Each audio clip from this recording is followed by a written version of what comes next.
అరుణాచల్ ప్రదేశ్లో చైనా సరిహద్దు వెంబడి 1748 కిలోమీటర్ల మేర వ్యూహాత్మక హైవే నిర్మాణానికి కేంద్ర రోడ్డు రవాణా మంత్రిత్వ శాఖ సుమారు 16,000 కోట్లు మంజూరు చేసింది. అలాగే భారత్, టిబెట్, చైనా, మయన్మార్ సరిహద్దుకు సుమారు 20 కిలోమీటర్ల దూరంలోని పలు ప్రాంతాలను కలుపుతూ green field highway నిర్మించనున్నారు.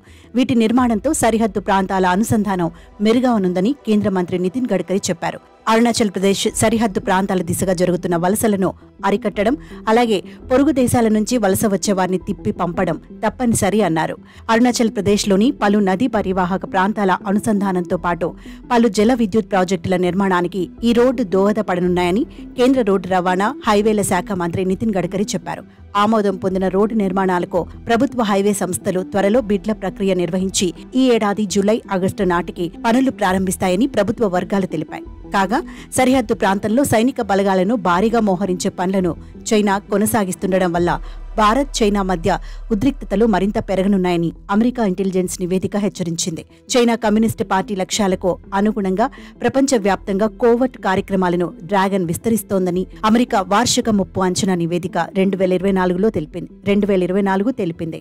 Director of national intelligence ఈ నివేదికను విడుదల చేసింది. ఇది భారత్, చైనా మధ్య సాయుధ పోరుకు దారితీసే అవకాశం ఉందని తెలిపింది.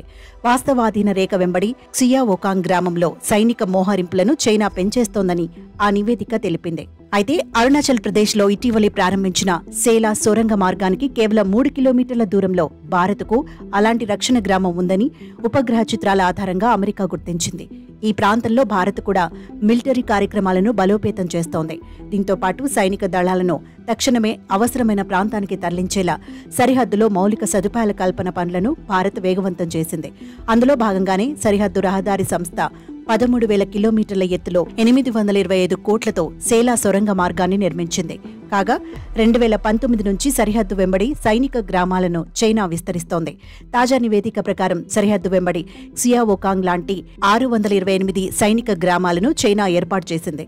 వీటిలో మొత్తం 2,41,835 మంది నివసిస్తున్నారు. దీనికి కౌంటర్గా సరిహద్దులో 663 గ్రామాలను ఏర్పాటు చేయాలని భారత్ ప్రణాళికలు రూపొందిస్తోంది. పైలట్ ప్రాజెక్టుగా 17 గ్రామాలను ఎంపిక చేశారు. కాగా ఈ నెల 9న ప్రధాని మోదీ అరుణాచల్ ప్రదేశ్లో పర్యటించడాన్ని చైనా తీవ్రంగా ఖండించింది. చైనా తీరును భారత్ తీవ్రంగా ఖండించింది.